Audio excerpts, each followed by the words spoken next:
सामान्य तर्क है कि ईश्वर कोई मनुष्य नहीं, अनंत ब्रह्मांड, समय, स्थान सब कुछ एक है। जब हम कहते हैं सुना इज़राइल ईश्वर एक है, तो हम कहते हैं कि परमेश्वर एक है, ना कि एक परमेश्वर है।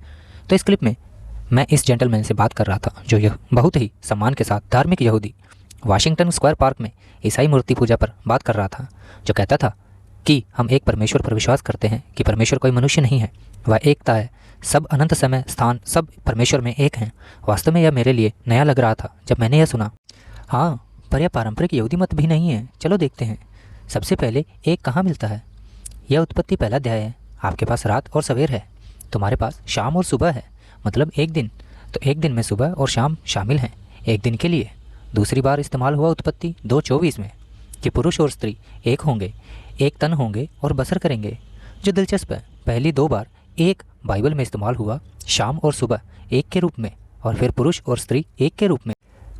और फिर हमारे पास और उदाहरण हैं जहाँ परमेश्वर अदृश्य है, जिसे देखा नहीं जा सकता, छुआ नहीं जा सकता, और बहुत बार जहाँ वह देखा गया है। यह कैसे हुआ कि वो दिखा जो अदृश्य है? वह शारीरिक रूप में प्रकट हो सकता है, फिर भी वह स्वर्ग में बैठा है और उसमें समाये है। तो क्या वह मनुष्य है? बिल्कुल नहीं, वह मनुष्य नहीं। गिनती 23 पहला शमूएल 15 कहते हैं कि परमेश्वर मनुष्य नहीं है, बिल्कुल मनुष्य नहीं है। क्या वह स्वर्ग में अपने सिंहासन पर बैठे रहते हुए और ब्रह्मांड में समाये हुए अपनी महिमा के साथ मनुष्य के रूप ले सकता है? हाँ, क्योंकि वह परमेश्वर है और उसकी स्पिरिट उसके नबियों पर आ सकती है और उनके माध्यम से बात कर सकता है। हाँ, बिल्कुल वही एक परमेश्वर है। वह अपनी एकता पर जटिल है और वह खुद को एक मनुष्य के रूप में भी प्रकट कर सकता है। और जानते हैं, यह सब मुझे व्यवस्था यहूदी शास्त्र में मिलता है।